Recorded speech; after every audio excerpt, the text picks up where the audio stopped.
বিশেষ করে একটা জিনিস খুবই লক্ষ্য করে দেখেছি যে যে কোনো ভিডিও বা রিল ভিডিও বা শর্ট ভিডিও, তো মেয়েরা যে কোনো ভিডিও ছাড়ুক না কেন, ছেলেরা এটা খুবই লাইক করে, খুবই কমেন্ট করে। আর আমরা পুরুষেরা যাই যত ভালো কিছু দেয় না কেন, এটা খুবই কম দেখে। ওই জিনিসটা কেন তা আমি বুঝতে পারতেছি না। তো ছেলেদের উদ্দেশ্যে একটা কথা বলি, ভাইয়ারা সবসময় একটা পুরুষকে আর একটা পুরুষের সবসময় লাইক করবেন বা সাপোর্ট দেওয়ার চেষ্টা করবেন। একটা নারীকে দেখলেই মনে করেন আপনারা পারেন না যে কলজেটা সহ ছেড়ে দিয়ে ফেলেন। তো এটা কেন হয় তা আমি জানি না। তো সব পুরুষের ক্ষেত্রে না, শতকরা 80% পুরুষের ক্ষেত্রে এই জিনিসটা হয়ে থাকে। তো যে কোনো জিনিসে অনেক কিছু ভেবেচিন্তে ভিডিওটা করলাম। তো একটা জিনিস কি, একটা পুরুষ যখন সে দুনিয়ার মায়া ছেড়ে চলে যায় বা এই দুনিয়া ত্যাগ করে চলে যায়, তখন একটা পুরুষে তার লাশটা কাঁধে নেয়, কোনো একটা নারী না।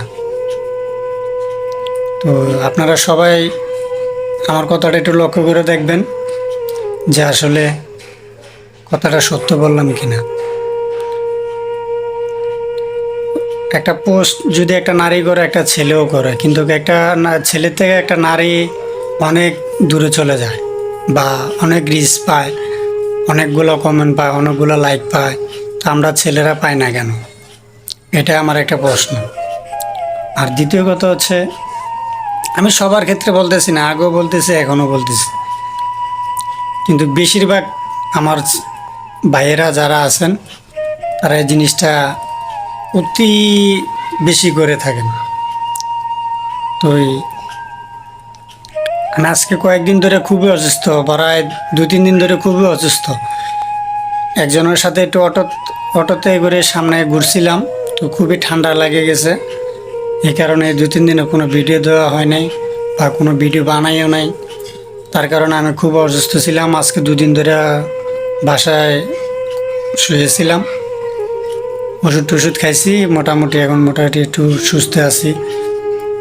তো চিন্তা করলাম একটা ভিডিও বানাই, যেটা মনের আবেগের থেকে কথাটা বললাম। তো এই মনে কেউ কিছু নেবেন না, ইনশাল্লাহ সবাই একদিন আসবে বা সফলতা হবে ওই আশা করি। তো ওই মানুষ আবার আরেকটা কমেন্ট, অনেকে বলে যে ভাই তোমার ভিডিওর তো কালার সুন্দর না বা ভিডিওর ব্যাকগ্রাউন্ড কিছু না। আসলে ভাই আমার এটা কম দামি ফোন, আমার ফোনটা একদম নর্মাল ফোন, এই কারণে একটু ভিডিওটা সুন্দর হয় না। এই জন্য আপনারা দোয়া করবেন, সামনের দিকে আমি একটু ভালো ফোন নেওয়ার চেষ্টা করব।